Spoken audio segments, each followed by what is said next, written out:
ओम शांति। ओम शांति बाबा।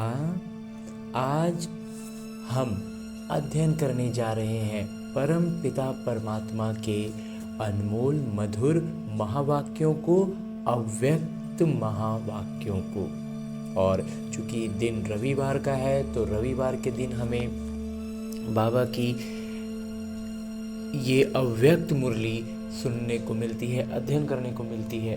तो हमें भी पूरा प्रयास करना है कि हम अपने अव्यक्त स्थिति में स्थित होकर इस मुरली का अध्ययन करें। और इसके लिए जो सबसे सहज सरल विधि हमें करनी है वो ये कि प्रतिदिन हमें एक समय निर्धारित करना है, एक स्थान निर्धारित करना है। स्थान का अर्थ में बाबा कहते हैं कि वो घर का कोई भी स्थान हो सकता है, घर के बाहर भी हो सकता है। हालांकि घर में सबसे ज़्यादा अच्छा हो, जैसे छत पर भी बाबा कहते हैं हो सकता है, या कोई कमरा हो, कोई भी ऐसे स्थान जहाँ थोड़ा साफ सुथरा हो, थोड़ा खुशनुमा माहौल का हम अनुभव कर पाएँ। हालांकि माहौल से उम्मीद करना अच्छी बात नहीं है, लेकिन फिर भी थोड़ा सा भी जितना कर सकें वैसे माहौल में आराम से बैठना है, बड़े फुर्सत से बैठना। अपने दिनचर्या में बड़ा फुर्सत का समय हो, फिर चाहे वो इस ब्रह्मा कुमार का मंथन में एक तो है स्नान के तुरंत बाद का जो हम पूजा में रखते थे भक्ति के समय, और या तो फिर एक होता है सोते समय, जब सारी दुनिया के सारे काम काज करके अब हम अपने बिस्तर पर आ जाते हैं, अब एकदम कोई काम नहीं है, अब हमको सिर्फ सोना है। वो हमारा बिल्कुल निजी समय होता है। और वो निजी समय में हम अभी अज्ञान काल में क्या ज़्यादातर मोबाइल में ही समय लगाते हैं। तो बस उसी मोबाइल में ये ऐप खोलना है जिसमें बाबा के महावाक्य हैं, उसको बड़े फुर्सत से एकदम ऐसा अनुभव होगा कि बाबा और हम आमने सामने बस बिस्तर पर बैठ के जैसे परिवार के किसी सदस्य से बात करते हैं ना, बिल्कुल वैसे ही बातें अनुभव होंगी।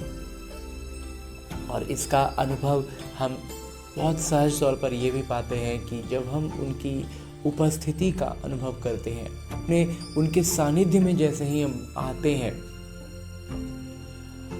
मुझ आत्मा के सारे आत्मिक गुण, शांति, पवित्रता, प्रेम, सुख और हर एक गुण सक्रिय हो जाता है। मैं उससे भरपूर अनुभव करने लगता हूँ। मतलब मैं बाबा के सानिध्य में उपस्थित हो चुका हूँ, बाबा मेरे साथ सामने आ चुके हैं। और जिसके कारण बाबा दृष्टि से जब हम उनको महसूस करते हैं कि वो मेरे सम्मुख हैं, तो दृष्टि से बाबा मुझ आत्मा में ज्ञान, प्रकाश और अष्ट शक्तियों का प्रवाह करते हैं। और इससे एक ऐसे आनंद का आवरण तैयार होता है जिस आनंद के इस आवरण में मैं और मेरे बाबा बड़ी फुर्सत से बैठकर इत्मीनान से हम अपने दिल की बात बाबा को कहते हैं, और बाबा अपने दिल की बात इसी मुरली में निहित करके मुझसे कहते हैं। सेवा करते डबल लाइट स्थिति द्वारा फरिश्तेपन की अवस्था में रहो, अशरीरी बनने का अभ्यास करो। हाँ जी बाबा।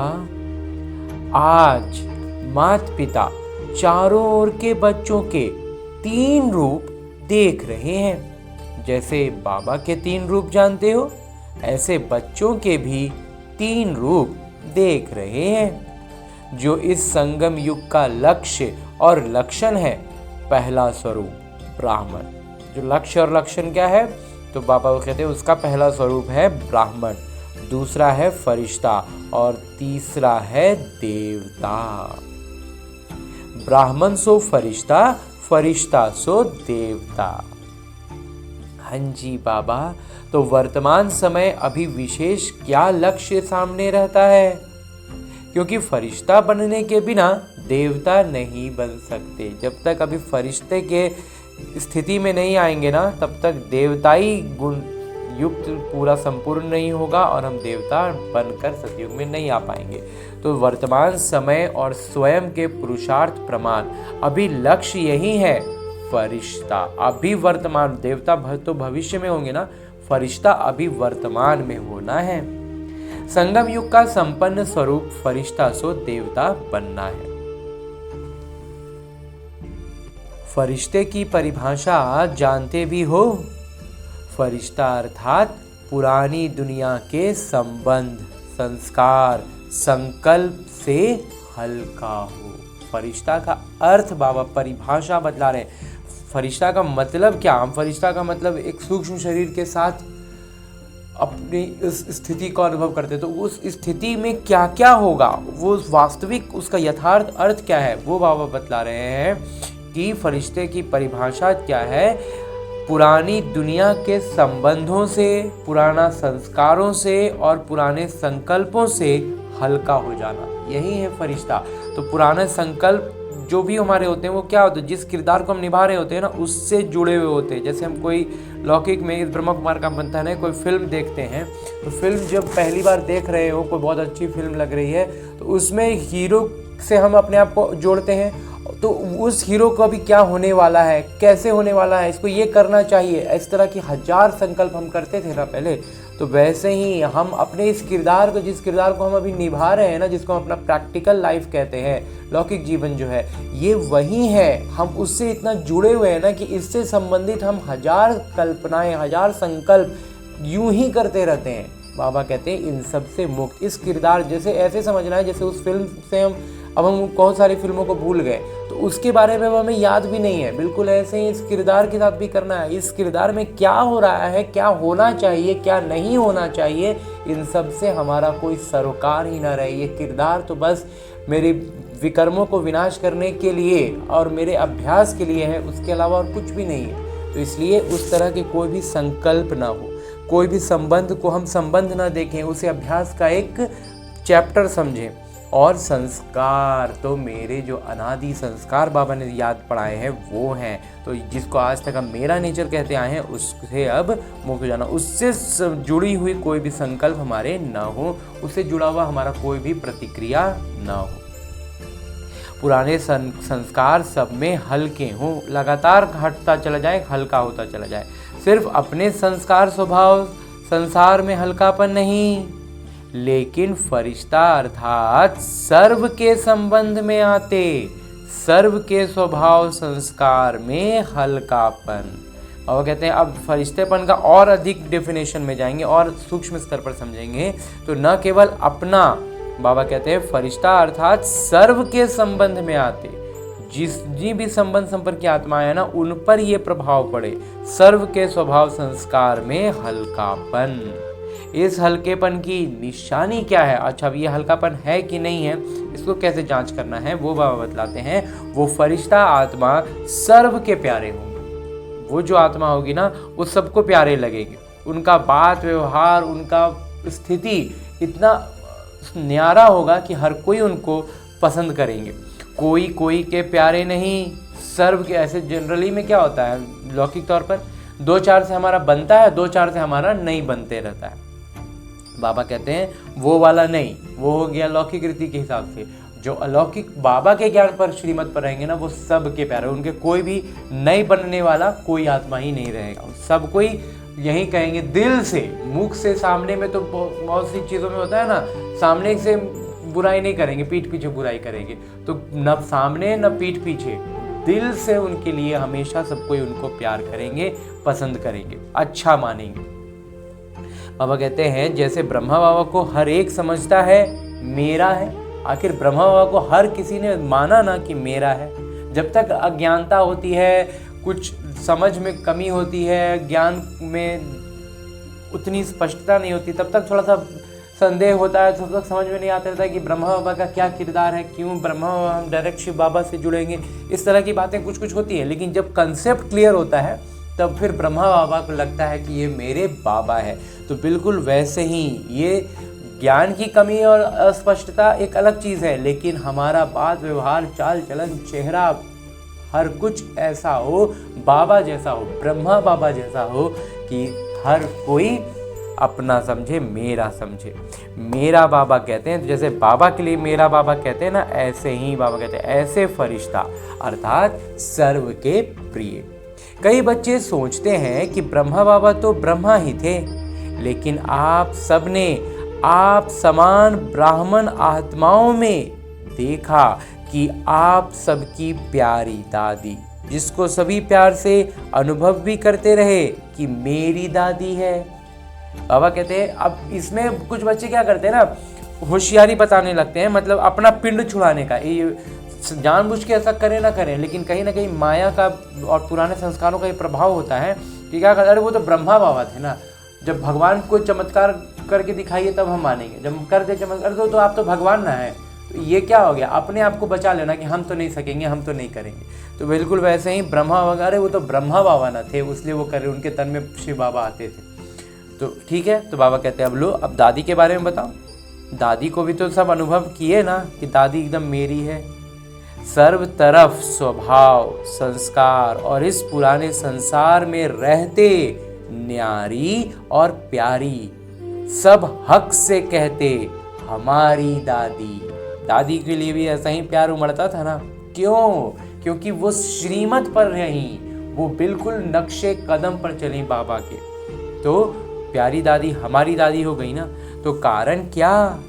स्वयं स्वभाव संस्कार में हल्के, सबको मेरापन अनुभव कराया। और जब हम खुद के स्वभाव संस्कार से हल्के होते हैं ना, तो सब हर अन्य आत्माओं को अपनापन झलकता है, क्योंकि वही आत्मिकता, वही जो सबसे अनादि गुण है ना, वो हमारा उभर के सामने आता है, और उस आत्मा में जो सामने से जो आत्मा है उसमें वो चीज़ है, तो वो उसको आकर्षित करती है, तो इसलिए वो अपनापन लगता है। और जब अज्ञानता में होते हैं, अभी जो लौकिक में ज्ञानी मनुष्य जो हैं वो क्या होते हैं, उनका ईगो सामने होता है और सामने वाले का ईगो सामने होता है, दोनों की टक्कर होती है, ईगो टकराता है, बस लड़ाई होती रहती है। और वहीं जब हमारी तरफ से सिर्फ आत्मिक गुणवत्ताएं बाहर रहती हैं, तो अपने आप उन सामने वाली आत्मा की भी आत्मिक गुणों को छिपी हुई रहती हैं, लेकिन वो खींच कर बाहर आती हैं, तो उस आत्मा को अनुभव होता है कि ये मेरा है, ये अपना है। तो इस तरह से ये काम होता है। बाबा कहते हैं जब स्वयं स्वभाव संस्कार में हल्के, तो सबको मेरापन का अनुभव कराया। तो एग्जाम्पल रही, तो क्या हो गया, दादी भी एग्जाम्पल हो गई ना। जितनी भी दादियाँ थी, सब दादियों में ये सारी गुणवत्ताएं थी ना। तो एक में तो गुलजार दादी में तो बाबा आते थे, बाकी दादियों में तो नहीं आते थे ना, लेकिन सब में वही गुणवत्ताएं दिखी ना। तो इसलिए उसमें भी कहीं कुछ कह देंगे कि इसमें भी बाबा आते थे ना दादी गुलजार में, इसलिए उनमें होगा, नहीं बाकी दादी। तो जगत अम्बा को भी देखा, लेकिन कई सोचते हैं कि वो तो जगत अम्बा थी ना। अब देखिए, जगत अम्बा में की मम्मा की जो विशेषता थी, वो सबसे बड़ी, इस ब्रह्मा कुमार को जो सबसे ज़्यादा प्रभावित किया, वो मम्मा की बात तो है ही, उसमें जो एक बात बहुत जबरदस्त थी वो ये कि मम्मा ने एक भी साक्षात्कार नहीं किया, ब्रह्मा बाबा ने साक्षात्कार किया। कई बच्चे जो आकर के जुड़े, उन्होंने साक्षात्कार किया और तब बाबा में आकर के यज्ञ में जुड़े। मम्मा ने एक भी साक्षात्कार नहीं किया, और तब मम्मा इतनी श्रेष्ठ पुरुषार्थी हुई, इतनी श्रेष्ठ पुरुषार्थ किया कि वो सीधे सीधे एकदम जगत अम्बा बन गई। तो इसलिए ये बहानेबाजी जो है ना, ये नहीं कि वो तो जगत अम्बा, अरे वो तो ब्रह्मा बाबा में तो फिर भी कहने को हम कह देते हैं कि भाई शिव बाबा उनके तन में आते थे, तो कुछ तो विशेषता, कुछ तो एवजा उनको मिला होगा। मम्मा के तन में तो नहीं आते थे ना, और ना ही मम्मा ने साक्षात्कार ही किया। लीजिए, तब भी मम्मा ने पुरुषार्थ करके उस श्रेष्ठ पराकाष्ठा पद को पाया ना। बाबा के आगे मम्मा लगता है ना, लक्ष्मी नारायण कहते हैं ना। तो क्यों? क्योंकि उनकी पुरुषार्थ, उनका गुणवत्ताओं को धारण करना, आत्मीयता में इस कदर समा जाना कि कुछ भी रह न जाए, तो इतना श्रेष्ठ अवस्था तक जा सकते हैं। बाबा ये बतला रहे कि हम कितनी श्रेष्ठ अवस्था तक जा सकते हैं। इसलिए जगत अम्बा का भी देखा, लेकिन कई सोचते हैं कि वो तो जगत अम्बा थी ना। तो ये क्या है, ये जो सोच लेना कि वो तो जगत अम्बा थी, ये इस ब्रह्मा कुमार को लगता है कि ये बहानेबाजी। लेकिन फिर भी बाबा आगे क्या कहते हैं कि लेकिन दादी आप ब्राह्मण परिवार जैसी साथी थी। मम्मा को भी चलो मान लेते हैं कि मम्मा थी, तो ठीक है मम्मा थी। दादी, अब दादी के बारे में सोचिए, बोलिए। वो तो आप ब्राह्मण परिवार के जैसे ही साथी थी ना। उनसे अगर पुरुषार्थ सुनते व पूछते तो उनके मुख में सदैव एक ही शब्द रहा, अब कर्मातीत बनना है। अपना अकाउंट हमको क्लियर करना है, एकदम यहाँ से निकलना है। कर्मातीत बनने की लगन में औरों को भी यही शब्द बार बार याद दिलाती नहीं, ये जो हम जीवन जी रहे हैं ना, ये सिर्फ मेरे अभ्यास के लिए है। और इस अभ्यास में लगातार जितने प्रश्न आ रहे हैं, हम जितना ज़्यादा प्रश्नों का उत्तर अच्छे से दे पाएंगे, निपुणता से देंगे, जल्दी जल्दी देंगे, उतने जल्दी जल्दी नए नए पुराने विकर्म मतलब नई नई परिस्थितियाँ बनकर आते जाएंगे, विकर्म विनाश होता जाएगा। और हम सारा विकर्म विनाश हो गया तो हम कर्मातीत बन जाएंगे ना। तो दादियों ने यही टारगेट रखा, कर्मातीत, अकाउंट क्लियर करना है। अकाउंट क्लियर हुआ और हम अपने नई गुणवत्ता, नई शक्तियों, जो नया जिसको हम कह रहे हैं वास्तव में वो अनादि वाला है, एकदम से जो शुरुआती था, तो वो गुणवत्ताएं जागृत रहेंगी, शक्तियों से भरपूर हो जाएंगे, पहुंच जाएंगे देवताई कुल में। फरिश्ता स्वरूप अभी वर्तमान में धारण होगा और पहुंच जाएंगे देवताई रूप में। तो यही बाबा कहते हैं, दादी कहती थी कि यही शब्द वो बार बार याद दिलाती रही, खुद भी याद करती थी, दूसरों को भी याद दिलाती थी। तो हर ब्राह्मण का अभी लक्ष्य और लक्षण विशेष यही रहना चाहिए, है भी, लेकिन नंबरवार है। बाबा कहते हैं रहना तो सबका यही लक्ष्य चाहिए, और लोग लक्ष्य रखते भी हैं ब्राह्मण बच्चे, लेकिन उसमें नंबरवार हो जाते हैं।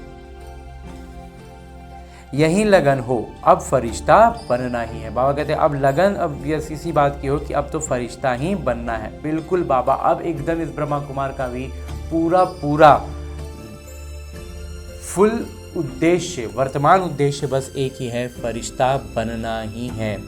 फरिश्ता अर्थात इस देह, साकार देह से न्यारा, इस शरीर से और इस शरीर के संबंधों से सदा लाइट के देहधारी, खुद को लगातार बार बार ये अनुभव में लाना। फरिश्ता अर्थात इस कर्मेंद्रियों के राजा। फरिश्ता का भी अर्थ होता है कर्मेंद्रियों के राजा।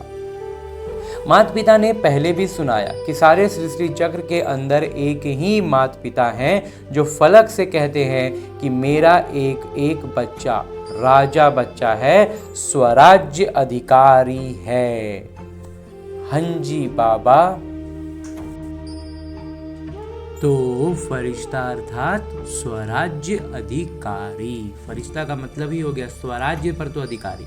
ऐसा स्वराज्य अधिकारी आत्मा, लाइट के स्वरूपधारी, कोई भी ऐसे लाइट के डबल हल्केपन की स्थिति में स्थित होके अगर कोई को भी मिलते हैं तो उनके मस्तक में आत्मा ज्योति का भान चलते फिरते भी दिखाई देगा। बाबा कहते हैं ऐसा लाइट का स्वरूप अपना हम सक्रिय करके जब चलते हैं ना, तो वो बाबा कहते हैं हमारे हल्केपन की स्थिति जो है ना, इतना हल्कापन की स्थिति में स्थित होके चलते हैं, तो कहते हैं कि कोई को भी मिलते हैं ना तो उनके मस्तक में आत्मिक ज्योति का भान चलते फिरते दिखाई देने लगता है। अभी ये तीव्र पुरुषार्थ का लक्ष्य और लक्षण सदा इमर्ज रखो। जैसे ब्रह्मा बाबा में देखा, अगर कोई भी मिलता, दृष्टि लेता, तो बात करते करते क्या दिखाई देता। ब्रह्मा बाबा से क्या हो गया था, जब भी कोई उनसे मिलता था, उनसे बात करता था ना, तो देखते देखते आंखों से, और लास्ट में अनुभव किया कि ब्रह्मा बाबा बात करते करते भी मीठी अशरीरी स्थिति में स्थित हो जाते। चाहे कितना भी सेवा समाचार हो, लेकिन दूसरों को भी क्षण में अशरीरीपन का अनुभव कराते रहे। और कोई भी मुरली में जांच करो तो बार बार मैं अशरीरी आत्मा हूँ, आत्मा का पाठ एक ही मुरली में कितनी बार याद दिलाते रहे। तो अभी समय अनुसार छोटी छोटी विस्तार की बातें, स्वभाव संस्कार की बातें अशरीरी अवस्था से दूर कर देती हैं। छोटी छोटी बातों में जो हम उलझ जाते हैं ना, बाबा कहते हैं क्या होता है, हमारे अशरीरीपन की आने की अभ्यास को कमज़ोर कर देता है, नहीं होने देता है।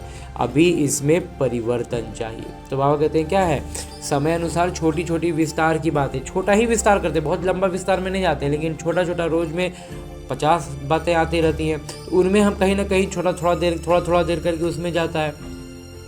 तो इस तरह की चीज़ों में बाबा कहते हैं स्वभाव संस्कार की बातों में उलझते हैं, उससे क्या होता है, अशरीरीपन का अवस्था से हम दूर होते हैं, उसका अभ्यास हमारा कमज़ोर होता है, नहीं कर पाते हैं। तो बाबा कहते हैं अभी इसमें परिवर्तन करना है, अभी इन छोटी छोटी बातों के विस्तार में भी जो हम चाहते थे उसमें रोक लगानी है।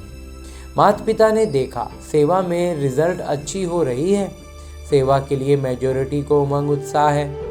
और कहते सेवा में अभी रिजल्ट जो है ना अच्छा आ रहा है और ज़्यादातर बच्चों में उमंग उत्साह भी है, योजना भी बनाते रहते हैं, संदेश देना है ये भी आवश्यक है। और माता पिता ने आज भी भिन्न भिन्न वर्ग की, भिन्न भिन्न स्थान के सेवा की अच्छी रिजल्ट देखी, लेकिन सेवा के साथ अशरीरीपन का वायुमंडल मेहनत कम और प्रभाव ज़्यादा डालता है। बाबा कहते हैं सेवा बहुत अच्छा कर रहे हैं, उसका समाचार अच्छा आ रहा है, सब तरह में लोगों में, सभी आत्माओं में, ब्राह्मण बच्चों में उमंग उत्साह भरा हुआ है, योजना भी अच्छा बना रहे हैं कि संदेश तो सबको देना है। लेकिन माता पिता ने आज भी भिन्न भिन्न वर्ग का, भिन्न भिन्न स्थान की सेवा में अच्छे रिजल्ट भी देखा, सब तरह का, सब विभाग में सब तरह का सेवा हो रहा है और अच्छे से हो रहा है। लेकिन बाबा कहते हैं कि सेवा के साथ अगर अशरीरीपन का वायुमंडल रहेगा ना तो क्या होगा, मेहनत कम और प्रभाव ज़्यादा पड़ेगा। सुना हुआ अच्छा तो लगता है, लेकिन वायुमंडल से अशरीरीपन की दृष्टि से अनुभव करते हैं और अनुभव भूलते नहीं हैं। जब हम अशरीरीपन की स्थिति में स्थित होकर कहते हैं ना और वायुमंडल ऐसा होता है तो बाबा कहते हैं कि अशरीरीपन की दृष्टि से अनुभव करते हैं और अनुभव, एक बार अनुभव कर लिए ना अशरीरीपन का, हम अशरीरी स्थिति में इतने सुदृढ़ हों कि अन्य आत्माएं उसका अनुभव करें। और जब एक बार वो अनुभव कर लेंगी ना तो बाबा कहते हैं अनुभव भूलता नहीं है। तो इसलिए बाबा कह देते हैं कि फरिश्तेपन की धुन अभी सेवा में एडिशन करनी है। सेवा में अब हमें फरिश्तेपन का अनुभव के साथ सेवा करनी है। कोई ना कोई शांति का, खुशी का, सुख का, आत्मिक प्रेम का अनुभव कराओ, कोई ना कोई एक गुण उनको अनुभव कराओ। चलन में प्यार, प्रेम और जो खातिरदारी करते हो संबंध से, परिवार से, वो तो अनुभव करके जाते हैं। संबंध संपर्क की आत्माओं से जो परिवार की आत्माएं होती हैं वो तो अनुभव करती हैं, लेकिन अति इंद्रिय सुख की महसूसता, अनुभव, शांति का रूहानी नशा सभी अभी वायुमंडल और वाइब्रेशन द्वारा विशेष ध्यान में रखो। और कहते हैं संबंध संपर्क में तो प्रेम, प्यार, आत्मिक प्यार, ये सब तो बाबा कहते हैं वो तो अनुभव करते हैं उनके साथ में जो संबंध संपर्क में आते हैं, लेकिन अब हमें क्या विशेष ध्यान रखना है। बाबा कहते हैं अति इंद्रिय सुख का एहसास, शांति का रूहानी नशा अब वायुमंडल और वाइब्रेशन द्वारा हमें सजग रखना है, सक्रिय रखना है। विशेष अनुभव कराओ, कोई ना कोई अनुभव कराओ। जैसे सिस्टम में प्रभावित होके जाते हैं, ऐसी सिस्टम परिवार के प्यार की और वहाँ और कहीं भी नहीं मिलती है। बाबा कहते हैं यहाँ पर जो प्यार का और जो तरीका, जो बहुत ज़्यादा माने सलीके से सब काम होता है, इतना विधि पूर्वक सब चीज़ होता है, ये सब चीज़ देखते हैं, ये सिस्टम से देखते हैं तो कितना अच्छा लगता है, वो कहीं और नहीं मिलता है। और कहते हैं ऐसे अभी कोई ना कोई शक्ति का, कोई ना कोई प्राप्ति का अनुभव करके जाए। अब ऐसा स्थिति बनाना है कि अब कोई ना कोई शक्ति का या कोई ना कोई प्राप्ति का अनुभव करके जाए और अनुभव भूलते नहीं हैं। अभी 70-72 वर्ष पूरे हो रहे हैं, इतने समय का रिजल्ट में क्या देखा। और कहते हैं 70-72 वर्ष उस समय कह रहे थे 2009 में, अभी 2029-30 में 27 साल और 20 साल और जुड़ गया, 30-25 साल, तो 70-25-95 साल लगभग होने जा रहा है उस समय के हिसाब से। 70 साल उस समय बाबा कह रहे हैं, तो अभी तो 95 साल हो गया। बाबा कहते हैं तो इतने समय पूरे हो रहे हैं, इतने समय का रिजल्ट में क्या देखा। मेहनत की है, लेकिन अभी तक ब्रह्मा कुमारियां काम कर रही हैं, ब्रह्मा कुमारियों का ज्ञान अच्छा है, ये टाइटल मिल रहा है। देने वाला कौन, चलाने वाला कौन, सोर्स कौन, मूल जो शक्ति है वो कौन है। आप सबसे बाबा शब्द सुन करके कहते भी हैं बाबा है इन्हों का, लेकिन मेरा वही बाबा है। बाबा की प्रत्यक्षता अभी गुप्त रूप में है। बाबा कहते हैं वही सबके बाबा हैं, ये नहीं वो अभी ब्रह्मा कुमारियों के बाबा हैं, ऐसा सुनते हैं जानते हैं। बाबा बाबा कहते हैं, लेकिन मेरा बाबा, मैं बाबा का और बाबा मेरा, ये कोटों में कोई के मुख से निकलता है। मैं बाबा का और बाबा मेरा, बाबा कहते हैं ये कोटों में कोई के मुख से ही निकलता है, सबके मुख पर अभी ये बात नहीं आई है। तो संगम युग का लक्ष्य क्या है? हम सब आत्माओं के पिता आ गए। वर्षा तो पिता द्वारा ही मिलेगा ना। तो ये प्रभाव फरिश्ता अवस्था से वायुमंडल फैलेगा। बाबा कहते हैं ये प्रभाव जो है ना, ये कैसे फैलेगा? हमारे फरिश्तेपन की अवस्था का वायुमंडल फैलेगा। इन्हों की दृष्टि से लाइट मिलती है, इन्हों की दृष्टि में रूहानियत की लाइट नजर आती है। तो अभी तीव्र पुरुषार्थ का यही लक्ष्य रखो कि मैं डबल लाइट फरिश्ता हूँ, चलते फिरते फरिश्ता। स्वरूप की अनुभूति को बढ़ाओ। बाबा कहते हैं निरंतर अब ये सजगता रहे कि मैं फरिश्ता हूँ। फरिश्तेपन की अनुभूति के से जब खुद भरपूर रहेंगे ना, हमारा हर एक प्रतिक्रिया, चाहे वो कोई मुख से या कुछ से ना हो, संकल्पों के स्तर पर हो रहा हो, वो भी फरिश्ते स्वरूप होगा ना, तब वो बाहर झलकेगा, वो वायुमंडल में वाइब्रेशन में फैलेगा। अब कहते अब यही लक्ष्य रखो, डबल लाइट फरिश्ता हूँ, चलते फिरते फरिश्ता स्वरूप की अनुभूति को बढ़ाओ। खुद के लिए भी हमारी स्थिति ऊंची होगी और अन्य आत्माओं के लिए सेवा के रूप में भी वो बहुत तीव्र सेवा करेगा। अशरीरीपन के अनुभव को बढ़ाओ। क्षण में कोई भी संकल्पों को समाप्त करने में, संस्कार स्वभाव में डबल लाइट। बाबा कहते कोई भी संकल्प आ रहा हो, वो उसको बस एक ही फॉर्मूला यहाँ डालना है कि ये इस किरदार से जुड़ा हुआ संकल्प है, मुझे इस किरदार से जुड़ा हुआ कोई संकल्प नहीं करना, मैं इस किरदार से अलग हूँ, मुझे अब ये फिल्म देखनी ही नहीं है। बिल्कुल ऐस भान में आएंगे तो संकल्प वहीं के वहीं विराम हो जाएंगे। बाबा कहते हैं इस संस्कार में, स्वभाव में डबल लाइट, एकदम हल्केपन का भी लाइट हो, एकदम से हल्के हो जाए, एकदम इस किरदार से अलग हट जाएं, और दूसरा शक्तियों की जागृति से प्रकाश पुंज की तरह चमकने लगें। इसलिए बाबा कहते हैं डबल लाइट, एक हल्केपन का लाइट और एक रोशनी का लाइट।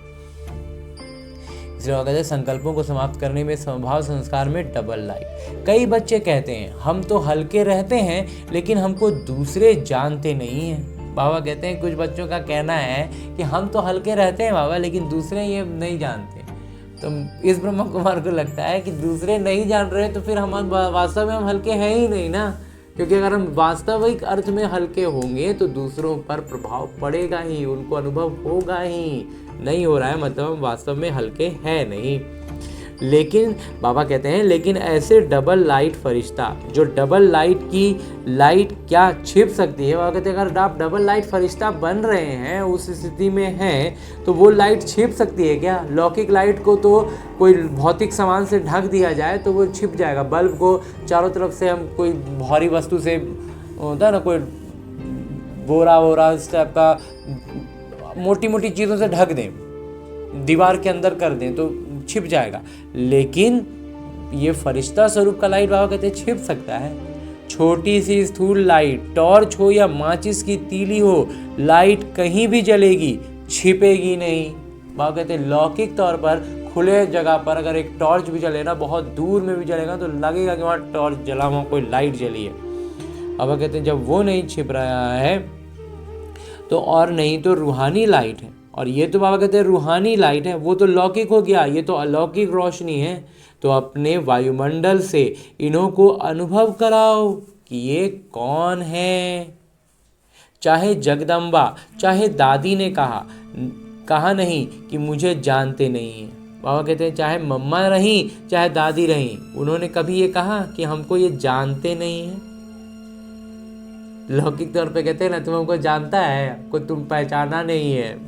ईगो में आकर के हमारी ये भाषा होती थी कि अरे हर आज कोई भी दो व्यक्ति अगर सड़क पर कुछ बात विवाद में फंस जाए तो दोनों का पहला लाइन यही होता है कि तुम हमको जानता है, वो पहचान भी नहीं किया है हम कौन है। तो क्या है, हम कौन है ये उसको बताना पड़ता है, लेकिन इस अलौकिक ज्ञान में हमारा अनुभूति का स्तर इतना होना चाहिए ना कि हमें बताना नहीं पड़ेगा, वो अनुभव कर लेंगे।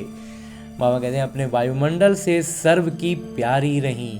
तो मम्मा और दादियों के साथ तो यही बात रही ना, उनके सामने कोई आ गया ना जो आत्मा, वो अपने आत्मिक अनुभूति में खो जाएगा, उसको अपनी आत्मिक अनुभूति होगी, वो अशरीरीपन स्थिति में आ जाएगा।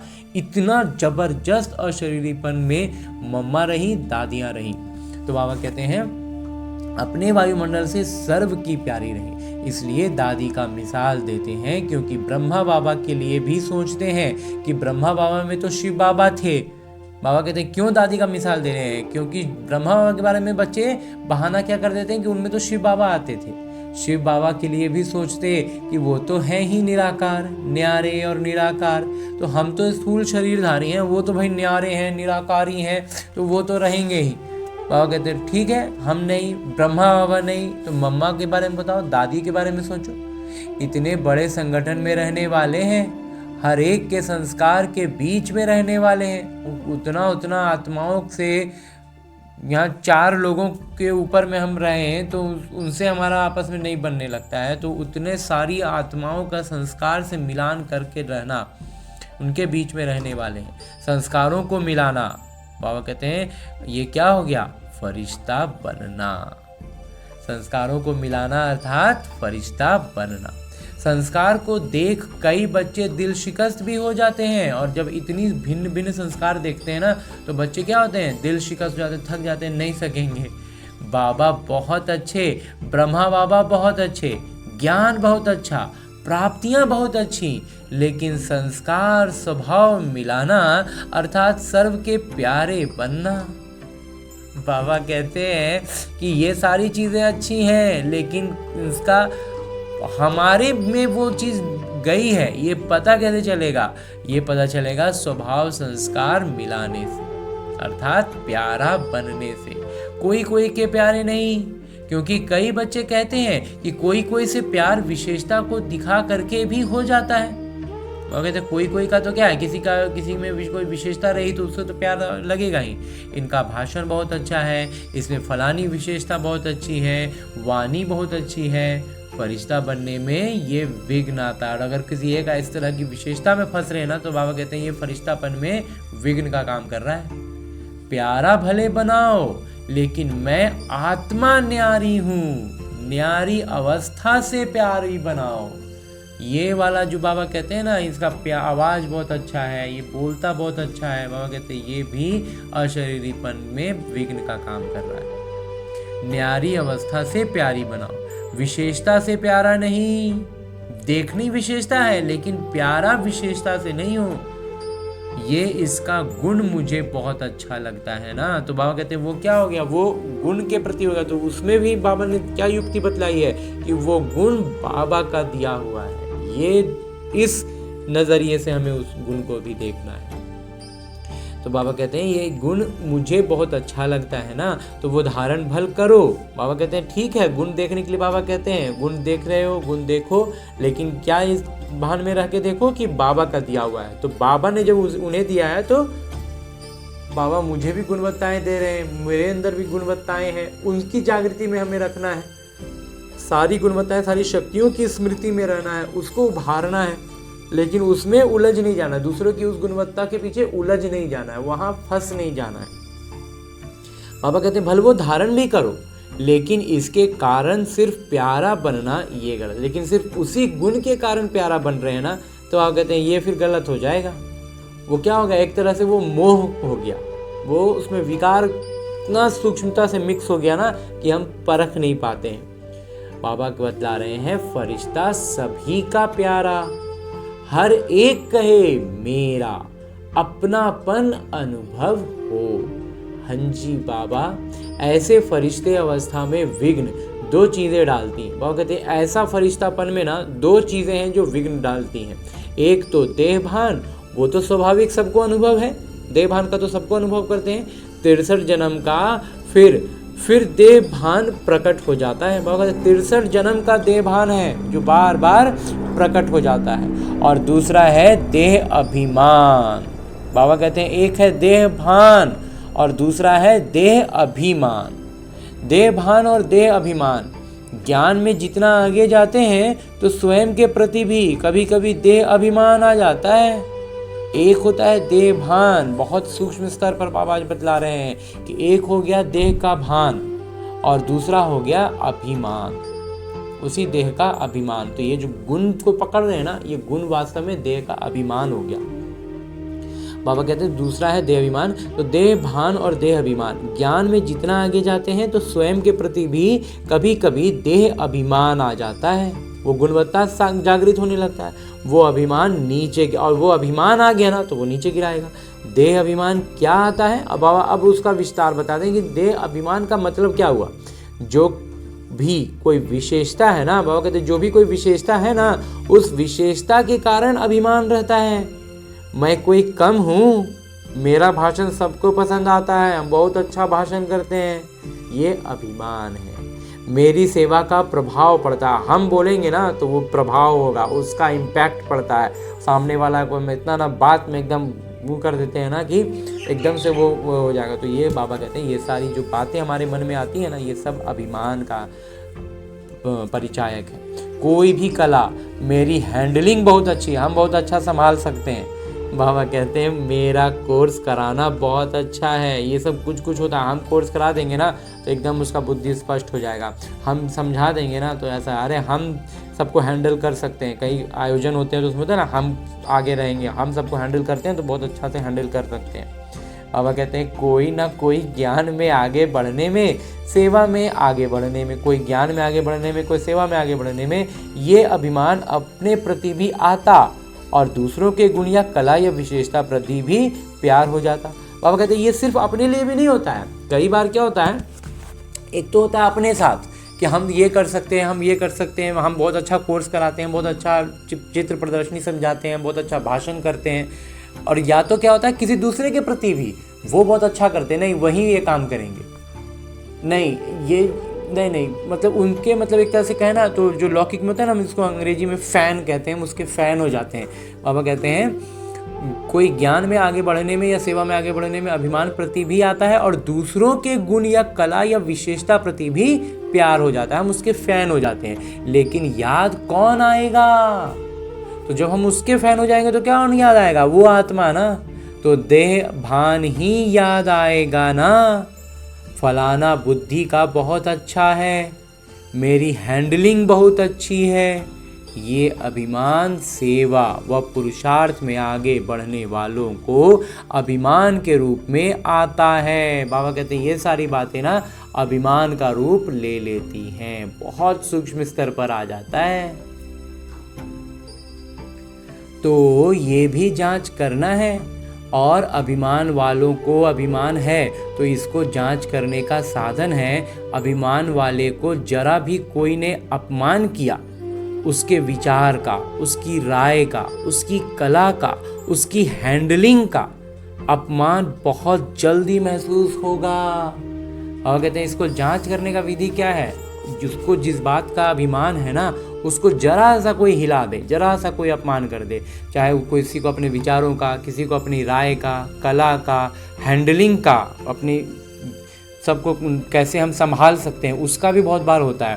बाबा कहते हैं ये सब आप समान अपमान बहुत जल्दी है, उसमें जहाँ सवाल उठ गया ना उसे बहुत जल्दी अपमान महसूस करेंगे। और अगर ये महसूस कर रहे हैं मतलब अभिमान है।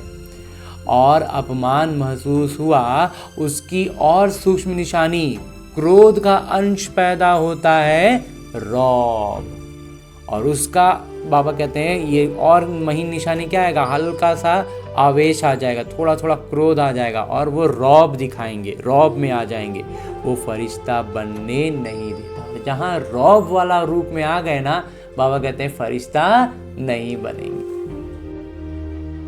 तो वर्तमान समय के हिसाब से माता पिता फिर से इशारा दे रहे हैं, अपना संगम युग का लास्ट स्वरूप फरिश्ता अब जीवन में प्रत्यक्ष करो। बाबा कहते हैं अपना संगम युग का लास्ट स्वरूप जो है ना, फरिश्ता स्वरूप, उसको अब अपने जीवन में प्रत्यक्ष करो, साकार में लाओ। ये साकार तन में वो चीज झलके, इस किरदार में वो चीज आ जाए। किरदार जो चल रहा है ना वो वहीं रह जाएगा और उसमें फरिश्ता स्वरूप झलकने लगेगा। फरिश्ता बनने से अशरीरी बनना बहुत सहज हो जाएगा। तो अशरीरी बनने का तरीका बाबा बतला रहे हैं कि जितना ज़्यादा हम फरिश्ता स्वरूप का अभ्यास बढ़ाएंगे ना, अशरीरी बनना सहज हो जाएगा।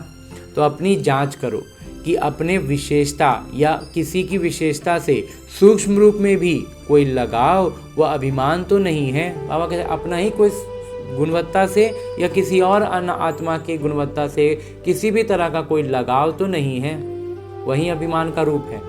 तो कई बच्चों की अवस्था कोई छोटी सी बात भी होगी ना तो नीचे ऊपर हो जाती है। अब कुछ बच्चों की क्या है, जरा सा ऊपर नीचे कुछ हुआ नहीं कि पूरी अवस्था ऊपर नीचे हो गई। बाबा कहते हैं कि कई बच्चों की अवस्था कोई छोटी सी बात भी होगी ना तो नीचे ऊपर हो जाती है। अवस्था क्या होती है, तुरंत ऊपर नीचे होने लगता है। दिल खुश, चेहरा खुश, उसके बजाय या चिंतन वाला चेहरा या चिंता वाला चेहरा हो जाता और चलते चलते दिल शिकस्त हो जाते हैं। चिंता होने लगेगा, चिंतन वाला चेहरा हो जाएगा तो बाबा कहते हैं फिर धीरे धीरे जा करके दिल शिकस्त हो जाते हैं, धम से गिर जाते हैं। दिल खुश के बजाय दिल शिकस्त। तो समझा, अब अपने संगम युग की लास्ट अवस्था फरिश्तेपन के संस्कार इमर्ज करो। बाबा अब सिर्फ और सिर्फ एक ही बात पर आते हैं कि हमें अब अपने फरिश्ता स्वरूप में आ जाना है, उसी संस्कार को सक्रिय करना है, उभारना है। जैसे ब्रह्मा बाबा को देखा, फॉलो फादर करना है ना। हाँ जी बाबा, बात करते करते लास्ट में कई बच्चों को अनुभव है, सुनाने आए समाचार लेकिन समाचार से परे, आवाज से परे स्थिति का अनुभव किया हुआ देखा है। समाचार सुनाने आए लेकिन बाबा की स्थिति को देखते देखते खुद भी उस स्थिति में पहुंच गए, उस स्थिति का अनुभव करने लग गए, अशरीरीपन का, फरिश्तेपन का। तो कई बातों का समाचार सुनाने बहुत योजनाएं बनाकर आते, ये बताऊंगा, ये बताऊंगा, ये पूछूंगा, लेकिन सामने आते क्या बोलना था वही भूल जाते। तो ये है फरिश्ता अवस्था। बाबा कहते बहुत सोच कर आते थे, ये सोचेंगे, ये बताएंगे, ये बताएंगे, ये पूछ लेंगे, ये करना है, ये वो करें, लेकिन जब सामने आते थे ना बाबा का रूप स्वरूप इतना जबरदस्त होता था, इतना आत्माभिमानी होते थे ना बाबा कि उनके सामने आते ही सब कुछ भूल जाते थे। बाबा कहते हैं वो होता है फरिश्ता स्वरूप। तो हमें उस अवस्था फॉलो फादर करना है, उस अवस्था तक पहुंचना है। तो आज क्या पाठ पक्का किया, मैं कौन, फरिश्ता। किसी बातों से, किसी की विशेषता से व अपनी विशेषता से, दे अभिमान से परे, डबल लाइट फरिश्ता। क्योंकि फरिश्ता बनने के बिना देवता का ऊंच पद नहीं मिलेगा। बाबा कहते बिना फरिश्ता बने देवता का उच्च पद नहीं मिलने वाला है। तो सतयुग में तो आ जाएंगे क्योंकि बच्चे बने हैं, बाबा का बच्चा बन गए हैं, तो सतयुग में तो आ जाएंगे। देवता पद नहीं मिलेगा, उच्च पद नहीं मिलेगा, वर्षा तो मिलेगा लेकिन श्रेष्ठ पद नहीं। जो वायदा है साथ साथ रहेंगे, साथ साथ राज्य करेंगे, तख्त पर भल नहीं बैठे लेकिन राज्य अधिकारी बने। वहां की राज्य सभा देखी है ना, जो भी राज्यसभा के अधिकारी हैं वो तिलक और ताजधारी, राज्य का तिलक, राज्य की निशानी ताज।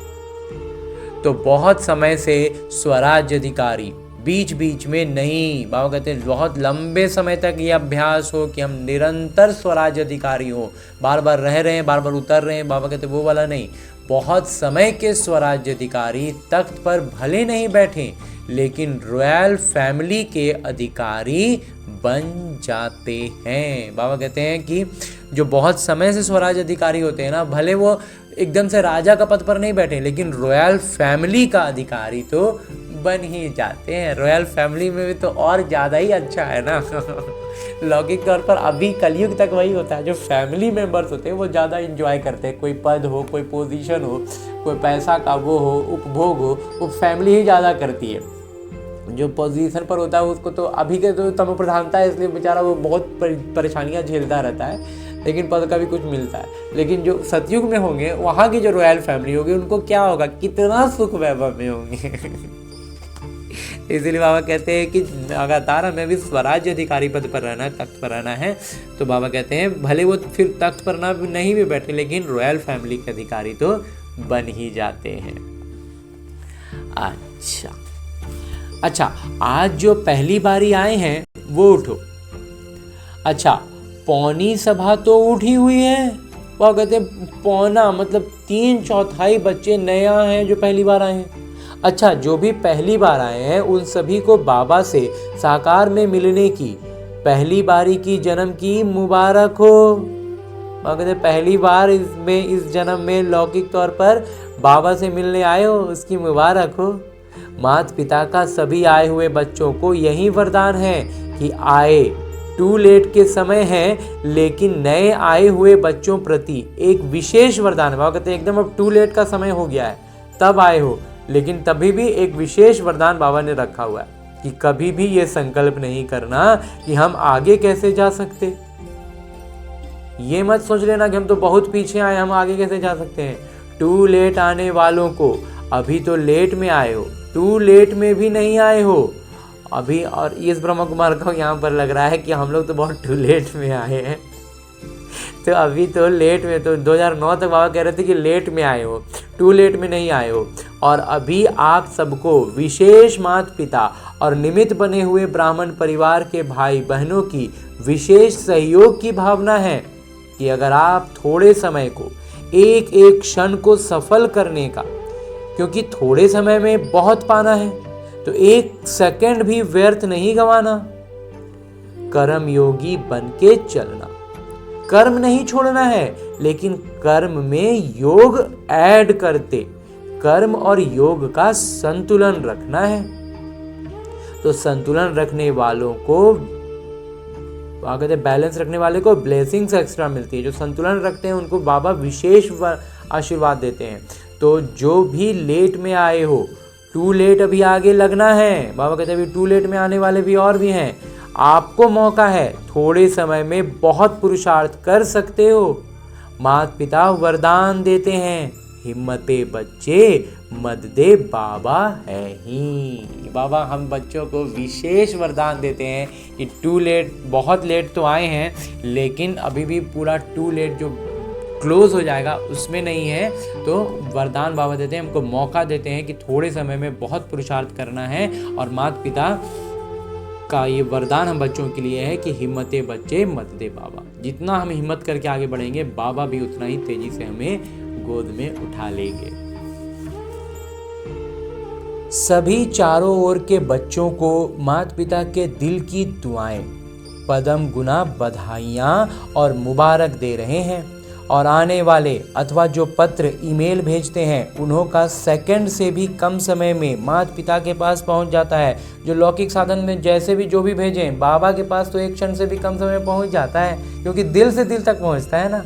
तो उन्हों को भी, और माता पिता की प्यासी आत्माएं, बांधेलियाँ जो मार को भी गले का हार बना देती हैं, ऐसी आत्माओं को भी याद, प्यार और नए नए स्नेही आत्माएं जो अभी निकल रही हैं, लेकिन कम निकल रही हैं, लेकिन निकल रही हैं, स्नेही और सहयोगी डबल होना चाहिए।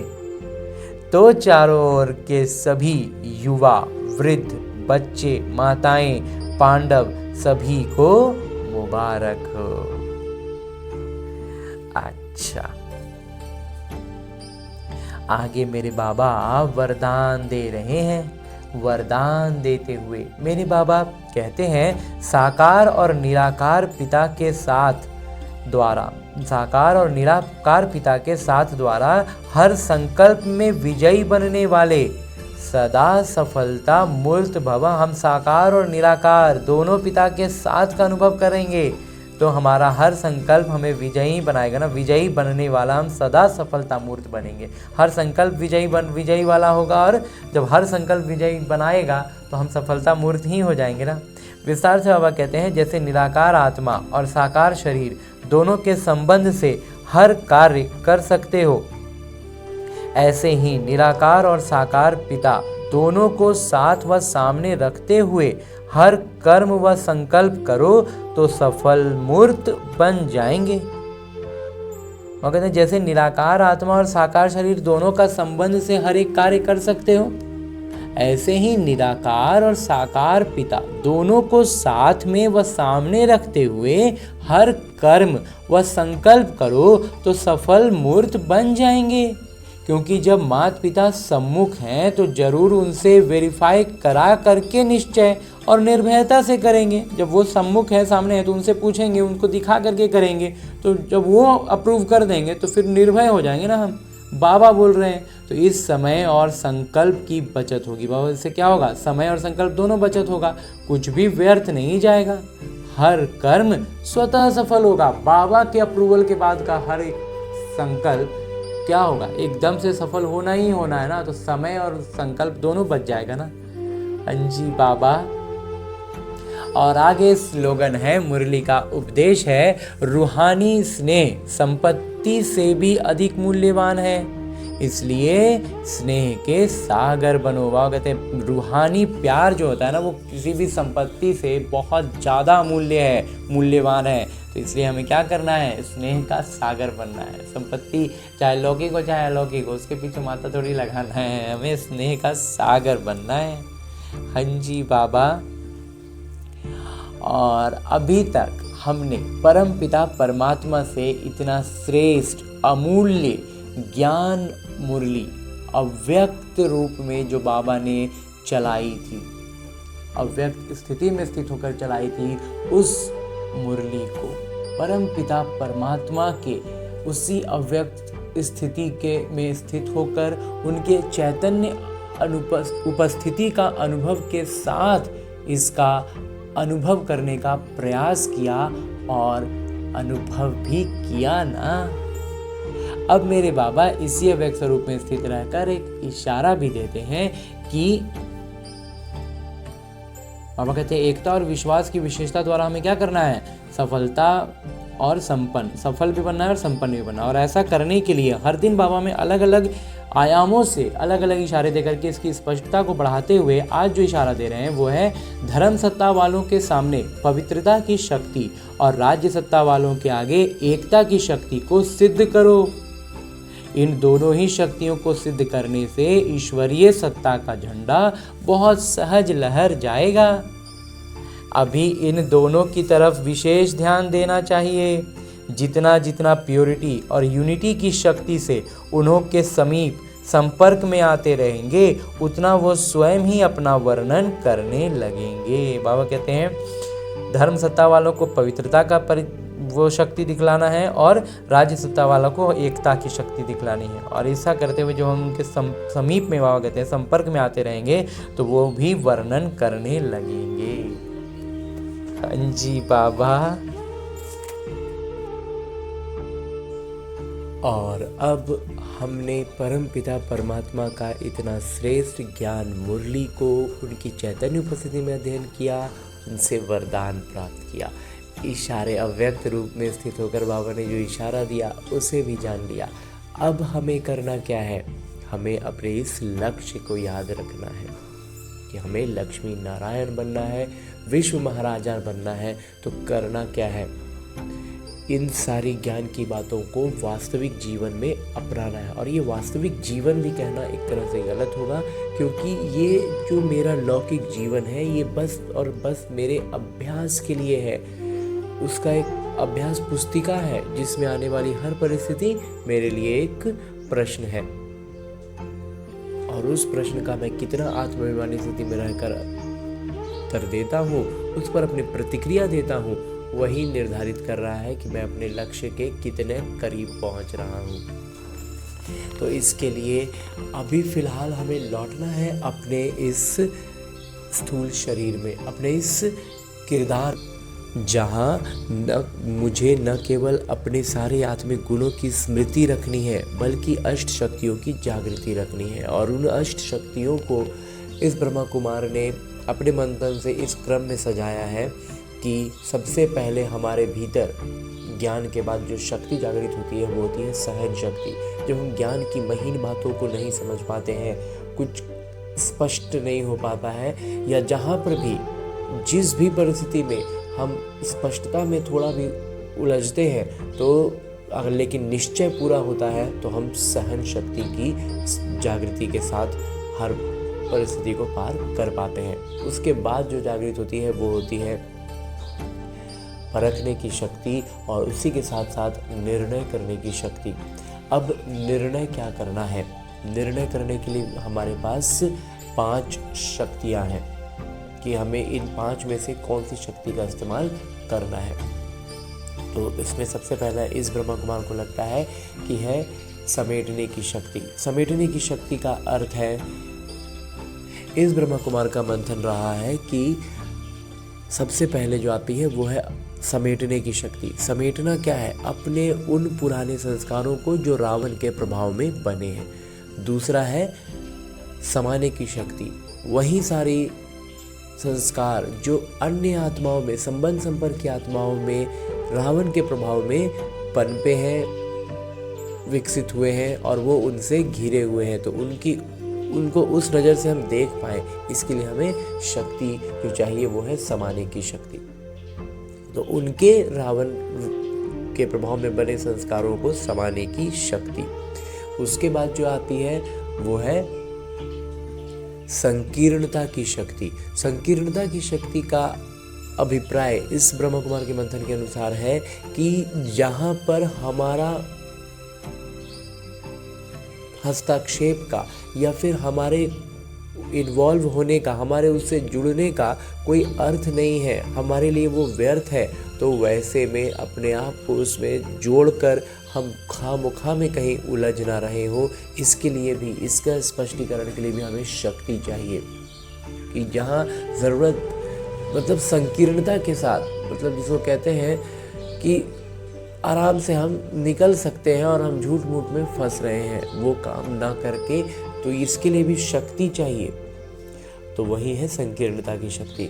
उसके बाद जो है वो है सामना करने की शक्ति। तो ये भी हमें परखना होगा ना कि हम यहाँ से एकदम, मतलब बिना किसी जुड़ाव के एकदम सीधे निकल सकते हैं या फिर हम निकल नहीं सकते, तो हमें उसका सामना करना ही है।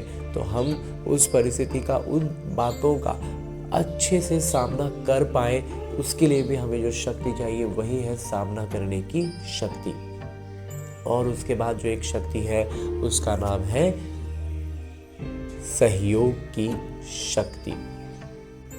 सहयोग की शक्ति का अर्थ है कि जब हम अपने सारे गुणों और शक्तियों से खुद को भरपूर अनुभव करते हैं, सारी शक्तियों की जागृति के साथ होते हैं, तब हम अन्य आत्माओं को सहयोग दे सकते हैं। यूँ तो हम यहाँ गलती ये करते हैं कि आज हमने पहला ज्ञान समझा और हम दूसरों को बताते हैं, तो ये बहुत खुशी और उमंग उत्साह के लिए ठीक है, लेकिन दूसरों को बताने में अगर हम पीछे हो रहे हैं, हम फिसल रहे हैं, वो हमें खींच ले रहे हैं, तो इसका मतलब है कि हम सहयोग की शक्ति से भी निपुण नहीं हुए हैं। तो जब तक हम खुद का पाँव अच्छे से न जमा ले, हम बाढ़ में किसी बह रहे, या व्यक्ति को लौकिक तौर पर अगर उदाहरण के रूप में देखें तो किसी को बहता हुआ क्यों हम रोकें और खुद ही हमारे पाँव जमे नहीं है, हमने खुद को रस्सी से कोई चीज़ से बांधा नहीं है, तो फिर हम दूसरों को मदद नहीं कर सकते हैं, हम खुद ही बहने लग जाएंगे। तो इसलिए हमें इस बात का स्मृति रखनी है, इस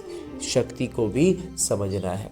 तो इस तरह की अष्ट शक्तियों की जागृति के साथ सारे सातों आत्मिक गुणों को स्मृति में रखते हुए सारी प्रतिक्रियाएं हमारे इसी अनुसार हो, ऐसा अभ्यास करने के लिए लौटते हैं अपने इस किरदार में, अपने स्थूल शरीर में। अच्छा, ओम शांति।